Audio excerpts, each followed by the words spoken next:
ನಮಸ್ತೆ ವೀಕ್ಷಕರೇ, ರಕ್ಷಾ ಸುಚಿರ ಕ್ರಿಯೇಷನ್ಸ್ಗೆ ಸ್ವಾಗತ. ಇವತ್ತಿನ ವಿಡಿಯೋದಲ್ಲಿ ಚಾಮರಾಜನಗರ ಜಿಲ್ಲೆಯಲ್ಲಿ ಮತಗಟ್ಟೆಗೆ ನುಗ್ಗಿ EVMಗೆ ಬೆಂಕಿ ಹಚ್ಚಿ ಧ್ವಂಸ ಮಾಡಿದ್ದಾರೆ. ಎಲ್ಲಿ, ಹೇಗೆ, ಏನಾಯಿತು ಅನ್ನೋದ್ರ ಬಗ್ಗೆ ತಿಳಿಸ್ಕೊಡ್ತಾ ಇದ್ದೀನಿ. ವಿಡಿಯೋನ ಸ್ಕಿಪ್ ಮಾಡದೆ ಕೊನೆ ತನಕ ನೋಡಿ. ಮಹದೇಶ್ವರ ಬೆಟ್ಟ ವ್ಯಾಪ್ತಿಯ ಇಂಡಿಗನತ್ತ ಗ್ರಾಮದ ಮತಗಟ್ಟೆಗೆ ನುಗ್ಗಿ EVMಗೆ ಬೆಂಕಿ ಹಚ್ಚಿ ಧ್ವಂಸ ಮಾಡಿದ್ದಾರೆ. ಈ ವೇಳೆ ನಡೆದ ಗಲಾಟೆಯಲ್ಲಿ ಚುನಾವಣಾ ಅಧಿಕಾರಿಗಳು ಸಹ ಗಾಯಗೊಂಡಿದ್ದಾರೆ.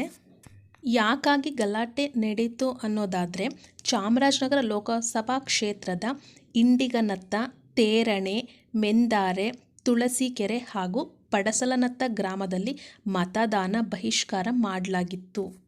ಈ 5 ಗ್ರಾಮದ ಜನರು ಯಾಕೆ ಮತದಾನನ ಬಹಿಷ್ಕರಿಸಿದ್ರು ಅನ್ನೋದಾದರೆ, ತಮಗೆ ಮೂಲಭೂತ ಸೌಕರ್ಯಗಳಿಂದ ವಂಚಿತ ಆಗಿದ್ದೀವಿ, ಆ ಕಾರಣ ಗ್ರಾಮಸ್ಥರು ಮತದಾನದಿಂದ ದೂರ ಉಳಿದುಕೊಂಡಿದ್ರು.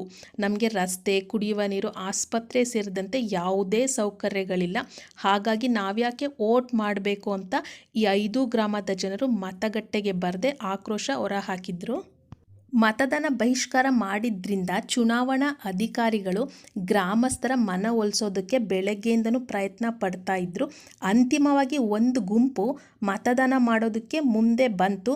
ಈ ವಿಷಯ ತಿಳಿತಾ ಇದ್ದಂತೆ ಮತದಾನ ಬಹಿಷ್ಕರಿಸಿದ್ದ ಜನರು ಮತಗಟ್ಟೆ ಬಳಿ ಬಂದು ಆ ಸಂದರ್ಭದಲ್ಲಿ 2 ಗುಂಪುಗಳ ನಡುವೆ ಗಲಾಟೆ ಉಂಟಾಗಿ ಒಂದಿಷ್ಟು ಜನರು ಮತಗಟ್ಟೆಯೊಳಗೆ ನುಗ್ಗಿ EVM ಯಂತ್ರ ಮತ್ತು ಪೀಠೋಪಕರಣಗಳನ್ನೆಲ್ಲ ಧ್ವಂಸಗೊಳಿಸಿರ್ತಾರೆ. ಪರಿಸ್ಥಿತಿ ನಿಯಂತ್ರಣಕ್ಕೆ ಪೊಲೀಸರು ಲಘು ಲಾಠಿ ಚಾರ್ಜ್ ಕೂಡ ಮಾಡಿದ್ದಾರೆ. ಈ ವಿಡಿಯೋ ಇಷ್ಟ ಆದರೆ ಒಂದು ಲೈಕ್ ಮಾಡಿ, ಶೇರ್ ಮಾಡಿ, ಸಬ್ಸ್ಕ್ರೈಬ್ ಮಾಡ್ಕೊಳ್ಳಿ. ಯಾರು ಸಬ್ಸ್ಕ್ರೈಬ್ ಆಗದೆ ನೋಡ್ತಿದ್ದೀರೋ ಅವರು ಪ್ಲೀಸ್ ಸಬ್ಸ್ಕ್ರೈಬ್ ಮಾಡ್ಕೊಳ್ಳಿ. ಅದೇ ನೀವು ಕೊಡೋ ಪ್ರೋತ್ಸಾಹ ನನಗೆ ಇನ್ನೂ ಒಳ್ಳೆ ವಿಡಿಯೋ ಮಾಡೋದಕ್ಕೆ ನನಗೂ ಸ್ಫೂರ್ತಿ ಬರುತ್ತೆ.